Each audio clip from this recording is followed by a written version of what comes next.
संयुक्त किसान मोर्चे का गठन मंदसौर में पुलिस फायरिंग के बाद में जो एआईकेसीसी बना था उसने किया था। तब से आज तक हमारी एक ही मांग चल रही है। हम चाहते हैं कि किसानों की फसल की लागत से 1.5 गुना स्वामीनाथन कमीशन की भाषा में C2 + 50% के हिसाब से समर्थन मूल्य तय होना चाहिए और उसके आधार पर ही हमें खरीद की कानूनी गारंटी मिलना चाहिए, संपूर्ण कर्जा मुक्ति होनी चाहिए।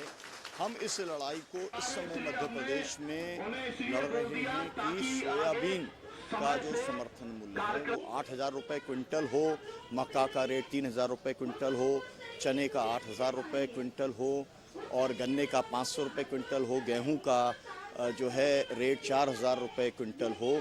इस लड़ाई को हम लड़ रहे हैं। सबसे बड़ी बात यह है कि हमारे जो पूर्व मुख्यमंत्री हैं शिवराज सिंह चौहान, वो किसानों को गुमराह कर रहे हैं, वो भारत की संसद को गुमराह कर रहे हैं। वो ये कह रहे हैं कि हम MSP दे रहे हैं।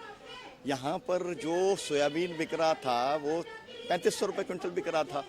मोदी जी ने कहा कि हम आय दुगनी कर देंगे और 3 साल पहले 7,000 से 10,000 रुपये क्विंटल बिक रहा था सोयाबीन। मतलब आय दुगनी नहीं हुई, किसानों का रेट आधा रह गया। इस लड़ाई को जब हमने लड़ा, सरकार ने कहा कि हम समर्थन मूल्य पे खरीदेंगे। कितने पे खरीदेंगे? 4,892 पे खरीदेंगे। कितना खरीदेंगे? पहले कहा कि 40% खरीदेंगे, फिर कहा 20% खरीदेंगे।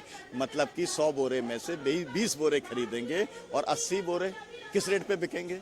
वही 3,500 रुपये क्विंटल।